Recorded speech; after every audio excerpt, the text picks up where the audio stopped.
আরে ভাই, মাঘ মাসে এত গরম হলে চৈত্র মাসে কি করবা তোমরা? একদিকে কেউ কেউ মেয়েদের হাতে ফ্যামিলি কার্ড দিবেন, আরেক দিকে আমার মায়ের গায়ে হাত দিবেন। এ কেমন ফ্যামিলি কার্ড? আমাদেরকে মানুষ জিজ্ঞেস করে আপনাদের বাংলাদেশটা কেমন হবে? আমরা বলি 4 মাসের ডাকসু যেমন হয়েছে আগামীর বাংলাদেশও তেমন হবে ইনশাআল্লাহ। কোনো শিক্ষিত চুরের হাত আপনাদের কোনো অংশ খেয়ে ফেলতে পারবে না, খেয়ে ফেলতে দেয়া হবে না। আমরা দেশবাসীকে কথা দিচ্ছি, আল্লাহ আমাদেরকে সুযোগ দিলে ওদের পেটের ভিতরে হাত ঢুকাইয়া জনগণের সম্পদ বের করে আনবো ইনশাআল্লাহ। আমরা মনে করি যুবকদেরকে বেকার ভাতা দেওয়া মানে তাদেরকে অপমানিত করা। সাতক্ষীরার সাথে করা হয়েছে, এটা আর বাংলাদেশের কোনো জায়গায় করা হয় নাই। এটা হচ্ছে বুলডোজার দিয়ে আমাদের নেতৃবৃন্দের ঘর বাড়ি ভেঙ্গে চুরমার করে দেওয়া হয়েছে। এই জন্য চিৎকার দিয়েই বলছি, আমরা জামাতে ইসলামের বিজয় চাই না, আমরা 18 কোটি মানুষের বিজয় চাই। সুতরাং কোথাও আমাদের মাদের সাথে অশালীন আচরণ করলে আমরা কাউকে ছেড়ে দিয়ে কথা বলবো না। লিল্লাহি তাকবীর, লিল্লাহি তাকবীর, ইনকিলাব ইনকিলাব, জিন্দাবাদ জিন্দাবাদ, ইনকিলাব জিন্দাবাদ। আসসালামু আলাইকুম ওয়া রাহমাতুল্লাহ। কেমন আছেন প্রিয় সাতক্ষীরাবাসী? 15 সালের এক রোজার ঈদে, ঈদ উল ফিতর, এই সাতক্ষীরা এসেছিলাম। সাতক্ষীরার 6টা উপজেলায় মোটরসাইকেলে ঘুরে ঘুরে দেখার চেষ্টা করেছিলাম। আমি সাতক্ষীরায় সেদিন পর্যটনের জন্য আসিনি, এসেছিলাম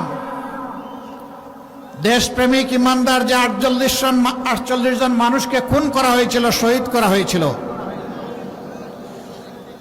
তাদের মা বাবার পাশে দাঁড়াতে এসেছিলাম। যে যুবতী বোনদেরকে বিধবা করা হয়েছিল তার প্রতি সংহতি শ্রদ্ধা জানাতে এসেছিলাম। যে কচি শিশুরা বাপ হারিয়ে অন্ধকার দেখছিল আর চেয়ে চেয়ে পথের পানে থাকতো কখন আমার বাবা আসবে, আমি তাদের চোখের পানি দেখতে এসেছিলাম। যে সমস্ত যুবকদেরকে ধরে নিয়ে তরতাজা যুবকের পা হাত কেটে দেয়া হয়েছিল, আমি তাদের কষ্টের অংশীদার হতে এসেছিলাম। সেদিন মায়েদের, বোনেদের, শিশুদের মুখে আমি যে কষ্টের ছাপ দেখেছিলাম, জীবনেও তা বলতে পারবো না। তাদের চোখে সেদিন আমি পানি দেখি নাই, আমি হারিয়ে যাওয়া আপনজন যে রক্তের ফুটা সেদিন দেখেছিলাম।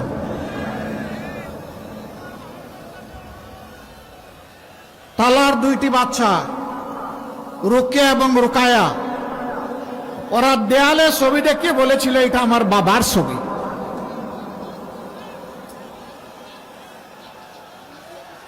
আমরা 2 জন বয়স্ক মানুষ এসেছিলাম। ভাই, সাংবাদিকরা দায়িত্ব পালন করবেন, কেউ বসার কথা বলবেন না, আপনারা বসে থাকেন, ওনারা পেশাগত দায়িত্ব পালন করবেন। ওই বাচ্চাদেরকে জিজ্ঞেস করেছিলাম, আমরা 2 জন তোমাদের দাদা হলে কেমন হবে? বড় মেয়েটা একটু সময় নিয়ে বলল, বড় মানে কি? তখন তার বয়স মাত্র 6.5-7 বছর। একটু সময় নিয়ে বলল, না, 2 জন দাদা হতে পারবেন না। বললাম, কেন? আমরা দাদা হওয়ার মতো বয়সে আসেন। এই কথা আসছেন, তাই সমস্যা কি? তা আমার বয়োজ্যেষ্ঠ যিনি, তার দিকে আঙ্গুল নির্দেশ করে বলল, উনি হবেন দাদা আর আপনি হবেন আমার নানা। আল্লাহু আকবার। তার উইজডম, তার প্রজ্ঞা আমাকে সেদিন বিমোহিত করেছিল। আমি শুনলাম এই মেয়েটার বিয়ে হয়ে গেছে। আল্লাহ তাআলা তাকে দুনিয়ায়ও সুখী করুন, আখিরাতেও সুখী করুন। বিয়ে তো হলো ঠিকই, কিন্তু বিয়ের দিন মা বাবা 2 জনে তো বিদায় দেয় চোখের পানি দিয়ে গোলাপ ফুলটাকে, আদরের দুলালিকে। সেই আসরে নিশ্চয়ই সে তার বাবাকে খুঁজেছে, কিন্তু বাবাকে তো কেউ ফেরত দিতে পারবে না।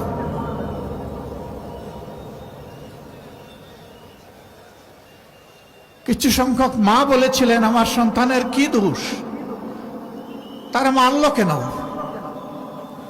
আমি বলেছিলাম, আপনার সন্তানের দোষের জবাব আল্লাহ দিয়েছেন। ওমা নাকামু মিনহুম ইল্লা আইয়ুমিনু বিল্লাহিল আজিজিল হামিদ। আপনার সন্তানের এর ছাড়া আর কোনো দোষ ছিল না। সে আল্লাহর উপর ঈমান এনেছিল এবং বলেছিল, দুনিয়ায় আল্লাহর কর্তৃত্ব ছাড়া কাউকে আমি কর্তৃত্বশালী মানি না। যেহেতু আল্লাহ তাআলা সমস্ত নিয়ামত দিয়ে আমাদেরকে অলংকৃত করেছেন, এই জন্য তার ছাড়া কারো প্রশংসা করি না।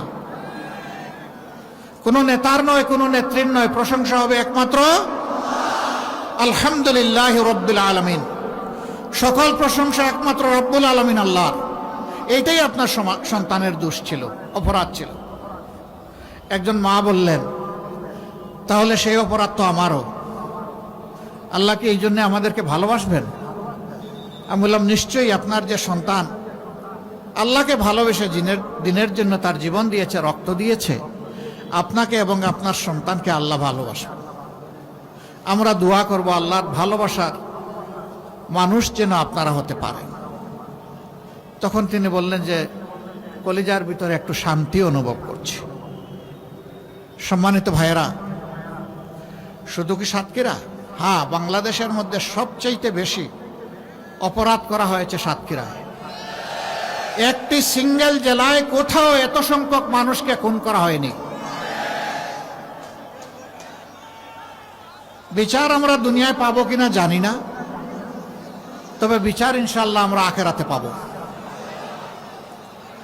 শহীদের এই রক্তবেঝা 6টি উপজেলায় যখন ঘুরছিলাম, তখন আমি জিজ্ঞেস করলাম যে রাস্তাঘাটের এই অবস্থা কেন? বলে যে সরকার এই দেশের অংশ, এটাকে স্বীকার করে না। আমাদের উপর ঝাল মেটাচ্ছে কেন? সাতক্ষীরার মানুষ ন্যায়, ইনসাফ এবং ইসলামের পক্ষে অবস্থান নিল। এই জন্য তারা বোধহয় সিদ্ধান্ত নিয়েছে এখানে কোনো উন্নয়ন করবে না। দিন যায়, রাত পোহায়, সপ্তাহ যায়, মাস যায়, বৎসর গড়ায়। মানুষ হয়তো মনে করে আমি বোধহয় আর মরব না, আমার ক্ষমতা, আমার তখ্ত চিরদিন এইভাবে থাকবে। কিন্তু আল্লাহ স্মরণ করে দিয়ে বলেন, আউযু বিল্লাহি মিনাশ শাইতানির রাজিম, কুলিল্লাহুম্মা মালিকাল মুলকি তুতিল মুলকা মান তাশাউ ওয়া তানজিউল মুলকা মিম্মান তাশাউ ওয়া তুইজ্জু মান তাশাউ ওয়া তুযিল্লু মান তাশাউ বিয়াদিকাল খায়র ইন্নাকা আলা কুল্লি শাইইন কাদির। আল্লাহ স্মরণ করিয়ে দিয়ে বলেন, নবী জানিয়ে দাও, এই সমস্ত সৃষ্টির ক্ষমতা আমার হাতে, আমি এর রাজা বা বাদশা। দুনিয়ার শৃঙ্খলা বিধানের জন্য দুনিয়াকে বিভিন্ন ভাগে ভাগ করা হয়েছে, সেখানে আমি আমার প্রতিনিধিত্ব করার জন্য কিছু মানুষকে সুযোগ দেই। যারা আমাকে স্মরণ করে, আমার প্রতিনিধিত্ব করে, আমি তাদেরকে সম্মানিত করি। আর যারা আমার বিরুদ্ধে অবস্থান নেয়, তাদের কাছ থেকে ক্ষমতা কেড়ে নিয়ে আমি তাদেরকে বেইজ্জত করি। চোখের সামনে কি আমরা দেখি নাই? আমরা দেখেছি। আমরা বড় মজলুম দল, এই একটা জেলা, এখানে বাড়তি আরেকটা জুলুম করা হয়েছে। আমাদের নেতৃবৃন্দকে খুন করা হয়েছে, ফাঁসি দেওয়া হয়েছে, অফিসগুলা তালাবদ্ধ করে রাখা হয়েছে, নিবন্ধন কেড়ে নেওয়া হয়েছে, প্রতীক নিয়ে নেওয়া হয়েছে, শেষ পর্যন্ত দিশাহারা হয়ে আমাদেরকে নিষিদ্ধ ঘোষণা করেছে। অসংখ্য মানুষকে খুন করেছে, গুম করেছে। এই গুম করে তারা দীর্ঘদিন আয়না করে রেখেছে। কিন্তু একটা জিনিস যা সাতক্ষীরার সাথে করা হয়েছে, এটা আর বাংলাদেশের কোনো জায়গায় করা হয় নাই। এটা হচ্ছে বুলডোজার দিয়ে আমাদের নেতৃবৃন্দের ঘর বাড়ি ভেঙ্গে চুরমার করে দেওয়া হয়েছে। ওই গড়দুয়ারগুলো কি অপরাধ করেছিল? তো অপরাধ আর কিছু না, মাইকের সাউন্ড বোধহয় যাচ্ছে না। একটু মাইক যারা অপারেট করছেন তারা দেখেন, এই ডান দিকে বসেন, আপনারা বসেন। সম্মানিত ভাই বোনেরা, আগেই বলেছি সাতক্ষীরার মানুষের অপরাধ ন্যায়, ইনসাফ এবং ইমানের পক্ষে, ইসলামের পক্ষে অবস্থান নেওয়া। 5 তারিখ যখন এই অবস্থা থেকে আল্লাহ তাআলা আমাদেরকে মুক্তি দিলেন, আমরাই সেই দল, মজলুম দল, সবচেয়ে বড় মজলুম দল, সবার আগে আওয়াজ তুললাম, প্রিয় দেশবাসী শান্ত থাকুন, ধৈর্য ধরুন। এবং জননিরাপত্তা বিধানে নিজ নিজ জায়গা থেকে দায়িত্ব পালন করব।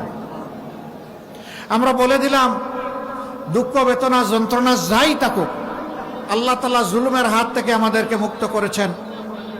আমরা সেজদায় পড়ে আল্লাহর শুকরিয়া আদায় করি, আমরা কারো উপর প্রতিশোধ নেব না। সারা বাংলাদেশে আমাদেরকে যে পরিমাণ ক্ষতিগ্রস্ত করা হয়েছে খুন গুমের মাধ্যমে, মা বোনদেরকে দফায় দফায় জেলে নিয়ে, রিমান্ডে নিয়ে কষ্ট দেওয়ার মাধ্যমে, এমনকি মা বোনদেরকে গুলি করে খুনও করা হয়েছে। কিন্তু আমরা ধৈর্য ধরলাম কি জন্য? আল্লাহ তাআলার জন্য। কি জন্য? এই দেশকে ভালোবাসি। কি জন্য? এই দেশের মানুষকে ভালোবাসি। আমরা আমাদের কর্মীদেরকে সর্বত্র বলে দিলাম, সহকর্মীদেরকে, কোথাও মানুষের জীবন, সম্পদ এবং ইজ্জতের দিকে হাত এবং চোখ বাড়ানো যাবে না। আলহামদুলিল্লাহ, সাতক্ষীরা সহ সারা বাংলাদেশে কোথাও আমাদের নেতা কর্মীরা চান্দাবাজ হয়ে ঝাঁপিয়ে পড়ে নাই জনগণের উপরে। কোথাও কোনো কিছু দখল করে নাই, কোথাও মামলা বাণিজ্য করে নাই। যে মানুষ দোষ করে নাই তাকে মামলার আসামি কোথাও বানানো হয় নাই। হাজার হাজার মামলা আমরা করি নাই, প্রত্যেকে কিছু মামলা করা হয়েছে যারা করতে চেয়েছেন। আমরা কাউকে উৎসাহিত করি নাই, বলেছি ক্ষমা মহত্বের লক্ষণ, পারো ক্ষমা করে দাও, আল্লাহ তোমাকে দুনিয়া আখিরাতে ক্ষমা করবেন। এর বিনিময়ে দুনিয়ায় আল্লাহ দিবেন, আখিরাতেও দিবেন। আর যারা ন্যায় বিচার চাও, চাওয়ার অধিকার আছে, তোমরা আদালতে ন্যায় বিচার চাইলে আমরা তোমাদের পাশে থেকে সকল সহযোগিতা দেব। কিন্তু সাবধান, একটা নিরপরাধ নারী কিংবা পুরুষকে মামলার আসামি করা যাবে না। বাংলাদেশে 8টা মামলা এমন আছে যেটা আসামি আমাদের মামলায় মাত্র একজন। আমরা দ্বিতীয় কোনো ব্যক্তি অপরাধী খুঁজে পাইনি, তাই দ্বিতীয় কোনো নাম আমরা দেইনি। আমাদের মামলায় সর্বোচ্চ আসামির সংখ্যা একটা মামলায় আছে 98। কিন্তু আমাদের মতোই 15টা বছর অনেকে মজলুম ছিলেন, অন্যান্য দল, বিএনপি সহ, আলিম ওলামা সহ কার উপর নির্যাতন করা হয় নাই। সাংবাদিক, আলিম ওলামা, রাজনৈতিক দল, প্রতিপক্ষ, কাউকে ছেড়ে কথা বলা হয়নি।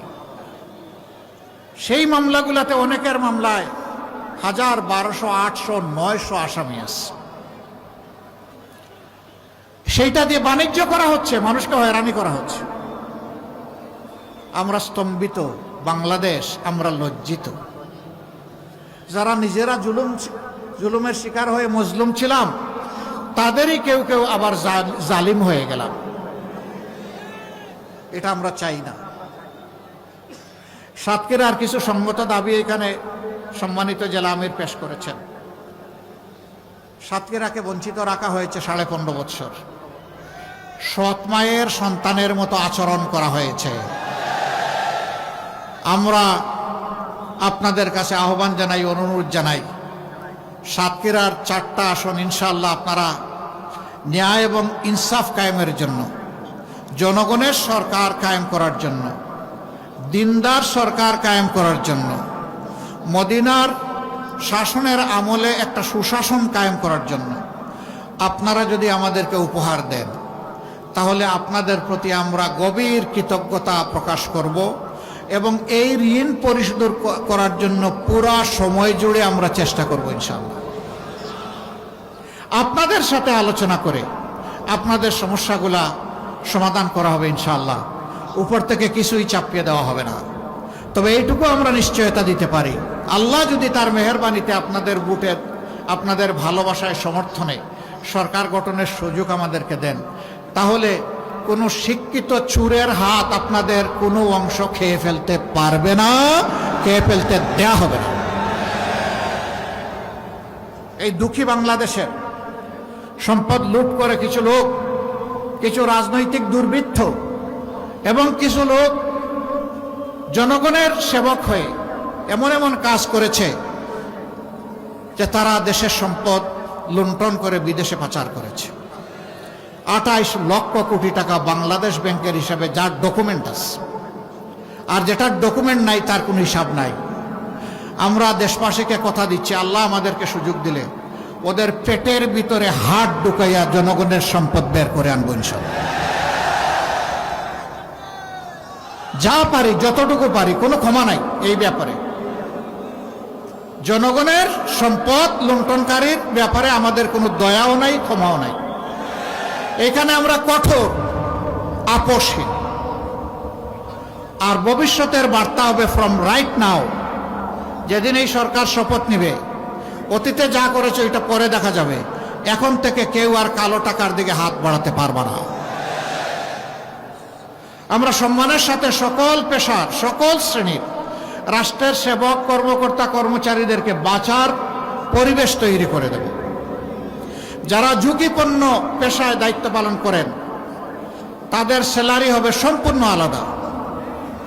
যিনি 9টা 5টা অফিস করেন, যার জীবনের কোনো ঝুঁকি নাই, নিরাপত্তার সাথে গিয়ে দায়িত্ব পালন করে আসেন, আর যে 24 ঘন্টা রাউন্ড দ্য ক্লক 2 চোখ তার খোলা রেখে দায়িত্ব পালন করতে হয়, তাদের উপরের বেতন কাঠামো এক হওয়া চরম বেইনসাফি। আমরা অবশ্যই এটা দূর করব। ইনসাফ কায়েমের অর্থ এটা নয় যে সবাইকে সমান দিতে হবে। ইনসাফ কায়েমের মানে হচ্ছে সবাইকে তার ন্যায্য পাওনা দিতে হবে। ইনশাআল্লাহ আমরা সেটাই করবো, আল্লাহ যদি তৌফিক দেন। সম্মানিত ভাইরা, এখন তো মাঘ মাস নাকি না, সাতক্ষীরা চৈত্র মাস, মাঘ মাস, তারপরে আজকের রোদ একটু কঠিন। আমরা দুঃখিত। আল্লাহ তাআলা এই ত্যাগের বিনিময়ে আপনাদেরকে দান করবেন। ইলেকশন হবে ইনশাআল্লাহ আগামী 12 তারিখ। 2টা ভোট আমরা দেব। সারা বাংলাদেশে জনগণের স্রোত তৈরি হয়েছে ন্যায় এবং ইনসাফের পক্ষে, পরিবর্তনের পক্ষে, বস্তা পোষা রাজনীতির বিপক্ষে, দুর্নীতির বিপক্ষে, ফ্যাসিবাদের বিপক্ষে, জুলুমতন্ত্রের বিপক্ষে, মা বোনদেরকে বেইজ্জত করার বিপক্ষে, ইজ্জত দেওয়ার পক্ষে। কিছু মানুষ এই অবস্থা দেখে তারা মাথা গরম হয়ে গেছে। আরে ভাই, মাঘ মাসে এত গরম হলে চৈত্র মাসে কি করবা তোমরা? ঠান্ডা থাকো। বাংলাদেশের যুবকেরা জানিয়ে দিয়েছে রায় দিয়ে, আমরা ইনসাফের সাথে আছি, আমরা পরিবর্তনের বাংলাদেশের সাথে আছি। সংস্কার যারা জানে প্রাণে চাইবে, আমরা তাদের সাথে আছি। অলরেডি 5টা সর্ববৃহৎ পাবলিক বিশ্ববিদ্যালয়ের ছাত্রছাত্রীরা এটা জানিয়ে দিয়েছে। মাথা গরম হওয়ার কিছু কারণও আছে। যখন বিশ্ববিদ্যালয়ের একজন মেয়েকে জিজ্ঞেস করা হয় যে আপনি কেন ছাত্র শিবিরকে ভোট দিলেন, বলে যে উই ফিল প্রাউড, কারণ ছাত্র শিবির আমাদের নিরাপত্তা নিশ্চিত করেছে, করবে। আমাদেরকে মানুষ জিজ্ঞেস করে আপনাদের বাংলাদেশটা কেমন হবে, আমরা বলি 4 মাসের ডাকসু যেমন হয়েছে আগামীর বাংলাদেশও তেমন হবে ইনশাআল্লাহ। রিসেন্টলি একজন মা, একজন বোন, পোশাকে তিনি আধুনিকা, তাকে সাংবাদিক বন্ধু জিজ্ঞেস করেছেন আপনি কাকে চান আগামীর বাংলাদেশে? তিনি বলছেন জামাত। বলছে আশ্চর্য, আপনার এই পোশাক নিয়ে আপনি জামাত চান? তো জামাত যদি রাষ্ট্রের দায়িত্বে আসে, ওরা বলছে ক্ষমতায় আসে, তাইলে আপনাকে তো এই পোশাক পরতে দিবে না। বলে পরবো না। বলে যে অন্য পোশাক পরতে হবে। পারবো। আপনি কেন জামাতকে চান? বলে যে জামাত আসলেই দেশটা ঠিক হবে। জিজ্ঞেস করেন সাংবাদিক বন্ধুটি যে জামাতের কোন জিনিসটি আপনার ভালো লাগে? কয় যে পুরা জামাতকেই আমার ভালো লাগে। This is reality of Bangladesh. তিলে তিলে জ্বলে জ্বলে দেশপ্রেমের কঠিন পরীক্ষা দিয়ে অন্যায় এবং আধিপত্যবাদের কাছে মাথা নত না করে নিজ দলের নেতারা, দায়িত্বশীলরা যেখানে হাসি মুখে ফাঁসির কাস্টে গিয়ে দাঁড়িয়েছেন, সেই দলকে আপনি ভাই ভয় দেখাবেন না। কিন্তু কিছু লোক, তারাও মায়ের পেট থেকে জন্ম নিয়েছেন, আমরা সকলেই মায়ের পেট থেকে দুনিয়া এসেছি, তারা আমাদের মায়েদের ইজ্জতের উপর হাত দিয়েছেন। আমরা তাদেরকে অনুরোধ করি, তোমরা তোমাদের মাদেরকে সম্মান করতে শেখো। যারা নিজের মাকে সম্মান করতে পারে, তারা গোটা জাতির মায়ের জাতিকেও সম্মান করতে পারে। আর যারা নিজের পরিবারে নিজের মাকে সম্মান করতে জানে না, তারা অন্য মাকেও সম্মান করতে পারবে না। আমরা তাদেরকে অনুরোধ করি, ফিরে আসো, এই অপকর্ম করবা না। মনে রাখবা, আমাদের জীবনের চেয়ে আমাদের মাদের ইজ্জতের মূল্য আমাদের কাছে বেশি। সুতরাং কোথাও আমাদের মাদের সাথে অশালীন আচরণ করলে আমরা কাউকে ছেড়ে দিয়ে কথা বলবো না। বিশেষ করে যুবকদের প্রতি আমার অনুরোধ, কোনো মায়ের ইজ্জতের এইরকম কোনো খবর পেলে জান প্রাণ দিয়ে সেখানে গিয়ে ছুটে হাজির হবা এবং বলে দিবা, ইনি আমার মা। আমরা আমার মায়ের মতো সমস্ত নারীদেরকে সম্মান করি, তোমরা কেন হাত বাড়িয়েছ জবাব দিতে হবে। কোথাও ছেড়ে কথা বলবো না। মাদেরকে আমরা স্পষ্ট বলি, ইনশাআল্লাহ ইনসাফের বাংলাদেশ যেদিন কায়েম হবে, ঘরে চলাচলে এবং কর্মস্থলে সর্বাগ্রে আপনাদের শতভাগ নিরাপত্তা নিশ্চিত করা হবে ইনশাআল্লাহ। এবং ইজ্জতের সাথে দেশ গড়ার কাজে আপনারা অংশগ্রহণ করবেন। কোনো অপপ্রচারকে পাত্তাই দেবেন না। মিথ্যাবাদীরা অনেক কিছু বলতে পারে, আমরা বিশ্বাস করি দেশবাসী ওই মিথ্যা অপপ্রচারকে বিশ্বাস করে না। একদিকে কেউ কেউ মেয়েদের হাতে ফ্যামিলি কার্ড দিবেন, আরেক দিকে আমার মায়ের গায়ে হাত দিবেন। এ কেমন ফ্যামিলি কার্ড? আপনি যদি সত্যি মাকে সম্মান করেন তাহলে সর্বত্র সম্মান দেখাতে হবে, সব মাকে সম্মান দেখাতে হবে। আজকে যে বাচ্চাটার বয়স, শিশু বাচ্চা, মেয়ে বাচ্চার বয়স 1 বছর, সেও আমার মা। কারণ সে যখন বড় হবে তখন সেও কোনো না কোনো সন্তানের মা হবে ইনশাআল্লাহ। প্রত্যেকটি নারীকে এইভাবেই মা হিসাবে গণ্য করতে হবে। প্রিয় দেশবাসী, যুবকদের হাতে আমরা বেকারের ভাতা উঠাই দেব না। আমরা মনে করি যুবকদেরকে বেকার ভাতা দেওয়া মানে তাদেরকে অপমানিত করা। যুবকরা কারো বেকার ভাতা চায় না। যুবকরা সম্মানের সাথে লড়াই করে দেশ গড়তে চায়। সেই যুবকদের হাতকে ইনশাআল্লাহ দক্ষ নাগরিকের হাত, দেশ গড়ার কারিগরের হাতে আমরা পরিণত করব ইনশাআল্লাহ, উপযুক্ত শিক্ষা এবং প্রশিক্ষণ দেওয়ার মাধ্যমে। এবং এর দায়িত্ব পালন করবে রাষ্ট্র। এরপরেই এই যুবকদের হাতে আমরা মর্যাদার কাজ তুলে দেব। তখন যুবকরা খুশি হয়ে বলবে, আমি দেশের একজন গর্বিত নাগরিক, দেশ গড়ার কাছে আমারও একটা অংশ আছে। সম্মানিত ভাইয়েরা, এই সাতক্ষীরা জেলা অনেক কারণেই সম্মানিত। এই জেলায় কাজী শামসুর রহমান সাহেবের মতো নেতা ছিলেন, অধ্যক্ষ মৌলানা আব্দুল খালিক রাহিমাহুল্লাহর মতো নেতা ছিলেন। আমরা তাদেরকে গভীর, মৌলানা রিয়াসত আলী রাহিমাহুল্লাহর মতো নেতা ছিলেন, আরও অনেকে ছিলেন। আমরা তাদের সকলকে গভীর শ্রদ্ধার সাথে স্মরণ করি। একটা ছেলের কারণে আপনারা আলহামদুলিল্লাহ গর্বিত। এ ক্রিকেট বিশ্বে আপনাদেরকে আলোকিত করেছে, বাংলাদেশকে আলোকিত করেছে মুস্তাফিজ, তাই না? এই ছেলেটাকে পার্শ্ববর্তী দেশ একটা ফ্রেন্ডলি ম্যাচে যেতে দিল না। দেশের প্রতি, ক্রিকেটের প্রতি এটা চরম অপমান। বাংলাদেশের ক্রিকেট বোর্ড এরকম বিব্রতকর পরিস্থিতি ভারতে গিয়ে আবার টি-20 খেলার সিদ্ধান্ত প্রত্যাহার করেছে। দাবি ছিল যে এই খেলাটা শ্রীলঙ্কায় হোক, আমরা যাব। ক্রিকেট বোর্ড এই সঙ্গত দাবিটাকে মানল না। আমরা দুঃখিত, আমরা লজ্জিত। এখনো সময় আছে, আমরা অনুরোধ করি আপনারা আপনাদের সিদ্ধান্ত রিভিউ করেন। এরকম দুনিয়ার বহু দেশে ইতিহাস আছে, বিশ্বকাপ হয়েছে, কোনো একটা দল ইনসিকিউর অথবা ইনসাল্ট ফিল করেছে, সে বলেছে আমরা ওই দেশে গিয়ে খেলবো না, পার্শ্ববর্তী দেশের ভেন্যুতে আমরা খেলবো। সেই দেশ নির্ধারণ করা হয়েছে। যদি অন্যদের জন্য তাই করা হয়, বাংলাদেশের জন্য কেন করা হবে না?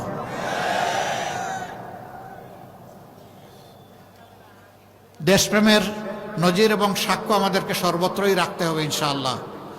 আমরা আমাদের প্রতিবেশীদেরকে বন্ধু এবং প্রতিবেশী হিসাবে দেখতে চাই। আমরা তাদের সাথে উত্তম আচরণ করতে চাই, কিন্তু আমরা তাদের কাছ থেকেও উত্তম আচরণ চাই। আমাদের কথা সাফ, আমরা ন্যায়সঙ্গত পন্থায় কারো কোনো ক্ষতি না করেই তাদের সাথে উত্তম সম্পর্ক আমরা রাখতে চাই। আমরা উত্তম বন্ধু হিসাবে রাখতে চাই, কিন্তু আল্লাহর কসম আমরা কাউকে প্রভু হিসাবে আসতে দেব না। প্রভু আমাদের একজন আল্লাহ রাব্বুল আলামিন, এর বাইরে আমাদের কোনো প্রভু নাই। এই ব্যাপারে আমরা আপোষহীন। আমরা আশা করি আমাদের এই বিষয়টা মর্যাদার চোখে সবাই দেখবেন ইনশাআল্লাহ। সম্মানিত ভাইরা, দ্রব্যমূল্য ঊর্ধ্বগতি আছে, আমরা স্বীকার করি। সরকার হয়তোবা চেষ্টা করেছেন কিন্তু পুরোপুরি নিয়ন্ত্রণ করতে পারেন নাই। দুইটা দুষ্ট চক্রের কারণে দ্রব্যমূল্যের এই অবস্থা। একটা হচ্ছে চাঁদাবাজ আর একটা হচ্ছে সিন্ডিকেট। আমরা আপনাদেরকে কথা দিচ্ছি, আল্লাহ আমাদেরকে সুযোগ দিলে প্রথমে চাঁদাবাজের হাত শক্ত করে ধরে ফেলব, তারপরে সিন্ডিকেট ভেঙে চুরমার করে দেব। কোথাও কোনো সিন্ডিকেটের অস্তিত্ব রাখা হবে না। শাসন হবে জনগণের শাসন। এই জন্য চিৎকার দিয়েই বলছি, আমরা জামাতে ইসলামের বিজয় চাই না, আমরা 18 কোটি মানুষের বিজয় চাই। 18 কোটি মানুষ মুক্ত হলে আমরাও মুক্ত। 18 কোটি মানুষ যদি দালাল একেবারেই বিপজ্জনক পজিশনে পড়ে যায়, আমরাও বিপজ্জনক পজিশনে পড়ে যাব। ভোট কয়টা? একটা হা অথবা না, তাই না? হা অর্থ হচ্ছে আজাদি, না অর্থ হচ্ছে গুলামি। এবার বলুন, গোলামি না আজাদি? গোলামি না আজাদি? সম্মানিত ভাইয়েরা, সেই আজাদি নিশ্চিত করার পক্ষে 12 তারিখ প্রথম সিলটি পড়বে হা ভোটে ইনশাআল্লাহ। হা ভোট জয়ী হলে বাংলাদেশ বিজয়ী হবে, হা ভোট হেরে গেলে বাংলাদেশ হেরে যাবে ইনশাআল্লাহ। আল্লাহ আমাদেরকে সাহায্য করবেন, হা ভোট বিপুল ব্যবধানে বিজয়ী হবে ইনশাআল্লাহ। আমরা আমাদের সমস্ত পরিবারের সদস্য, প্রতিবেশী, আপনজন, প্রিয়জন, কর্মস্থলের সঙ্গী, সাধারণ মানুষ, পাড়াপড়শি সবাইকে ইনশাআল্লাহ আমরা হা ভোটের পক্ষে ভোট দেওয়ার জন্য আহ্বান জানাবো। কারণ হা ভোট সবাইকে আজাদি এনে দিবে, গুলামি থেকে মুক্ত করবে। 2 নম্বর ভোটটি আমরা চাই দাড়িপাল্লায়। কেন? এটি ইনসাফের প্রতীক। অবশ্য দাড়িপাল্লার সাথে আরো 10টা প্রতীক আছে, সবাই নিবন্ধিত। যাকে যেখানে দেওয়া হয়েছে প্রতীক হাতে তুলে আমরা সবাই জান প্রাণ দিয়ে তাদের পক্ষে কাজ করব ইনশাআল্লাহ। 11টি দল। আমরা ঐক্যবদ্ধ বাংলাদেশ চাই বলেই 11 দল ঐক্যবদ্ধ হয়েছে। আমরা কোনো বিভক্ত বাংলাদেশ চাই না, অতীতের কাসুন্দি শুনতে চাই না। যে কাসুন্দি গেয়ে গেয়ে বাংলাদেশকে ধ্বংস করা হয়েছে, ওই আওয়াজ আর আমাদের কান সহ্য করে না। এখন আমাদের যুবকরা, আমাদের মায়েরা, আমাদের শিশুরা ভবিষ্যতের স্বপ্ন দেখে এই দেশটি কেমনে মাথা উঁচু করে বুক ফুলিয়ে বিশ্বের দরবারে দাঁড়াবে, সেই স্বপ্ন দেখে। আমরা এই যারা স্বপ্নচারী তাদেরকে কথা দিচ্ছি, আপনাদের স্বপ্ন বাস্তবায়ন হবে আমাদের পবিত্র দায়িত্ব। আমরা বাংলাদেশে ইনসাফের ভিত্তিতে দিনের নির্দেশনার আলোকে এই দেশকে গড়ে তুলতে চাই পর্যায়ক্রমে ইনশাআল্লাহ। এখানে মুসলমানদের মধ্যেও আমাদের অনেক মতামত আছে, কিছু কিছু ব্যাপারে সবার মিলে না। ইনশাআল্লাহ আল্লাহ তাআলা সেই সুযোগ দিলে সবাইকে নিয়ে বসে কমন বোর্ড গঠন করে কিভাবে দেশ চলবে, এই দেশের জনগণকে কিভাবে সেবা দেওয়া হবে, সেই সিদ্ধান্ত ইনশাআল্লাহ নেওয়া হবে। সবাইকে বুকে টেনে নিয়েই আমরা ইনশাআল্লাহ করব। আমি 12 তারিখ ইনসাফের পক্ষে, ন্যায়ের পক্ষে, আধিপত্যবাদের বিরুদ্ধে, ফেসিবাদের বিরুদ্ধে শক্তভাবে মজবুতভাবে দাঁড়ানোর জন্য, জেগে ওঠার জন্য সাতক্ষীরাবাসীকে আহ্বান জানাচ্ছি। শেষ পর্যায়ে এসে যে 4 জন 4টা আসনে দেশবাসীর প্রতিনিধিত্ব করবেন, আগামীর প্রসপারাস বাংলাদেশের প্রতিনিধিত্ব করবেন, সেই 4 জন ভাইয়ের হাতে আমরা একে একে ইনশাআল্লাহ ইনসাফের প্রতীক দাড়িপাল্লা তুলে দেব। প্রথমেই সাতক্ষীরা 1 আসন, টালা, কলারুয়া, পাটকেলঘাটা, তাই না? ও একসাথে সবাই? ও এটা এই জন্য বড় করা হয়েছে যাতে 4 জনকে ভাগ করে দেওয়া যায়। মাশাআল্লাহ, আলহামদুলিল্লাহ। উত্তরবঙ্গ থেকে আমার সফর শুরু হয়েছে, এত বড় পাল্লার কোনো জায়গায় আমি দেখি নাই। আল্লাহ তাআলা এই বড় পাল্লার মর্যাদা এখানে আরো বড়ত্বের সাথে কায়েম করে দিন। এখানে 1 নম্বরে জনাব অধ্যক্ষ ইজ্জতুল্লাহ, যিনি বাংলাদেশ জামাতে ইসলামীর কেন্দ্রীয় নির্বাহী পরিষদের সদস্য। সাতক্ষীরা 2 বিশিষ্ট আলেমে দ্বীন এবং শিক্ষাবিদ হযরত মাওলানা মুহাদ্দিস আব্দুল খালেক। সাতক্ষীরা 3 মুহাদ্দিস রবিউল বাশার। সাতক্ষীরা 4 গাজী নজরুল ইসলাম, সাবেক এমপি। ইনশাআল্লাহ তাআলা আজিম আগামীতে সবাই হবেন আপনাদের দোয়া এমপি। ভাই মার্কা আছে? একটু জোরে বলুন, কোন সে মার্কা? আরো জোরে। সাতক্ষীরায় সারা দেশে 12 তারিখ সারাদিন ইনশাআল্লাহ বিজয় হবে। জাযাকুমুল্লাহু খায়রান, বারাকাল্লাহু ফি হায়াতিকুম। আসুন একটু স্লোগান দিয়ে আমরা বিদায় নেই। লিল্লাহি তাকবীর, লিল্লাহি তাকবীর, ইনকিলাব ইনকিলাব, জিন্দাবাদ জিন্দাবাদ, ইনকিলাব জিন্দাবাদ। আসসালামু আলাইকুম ওয়া রাহমাতুল্লাহ।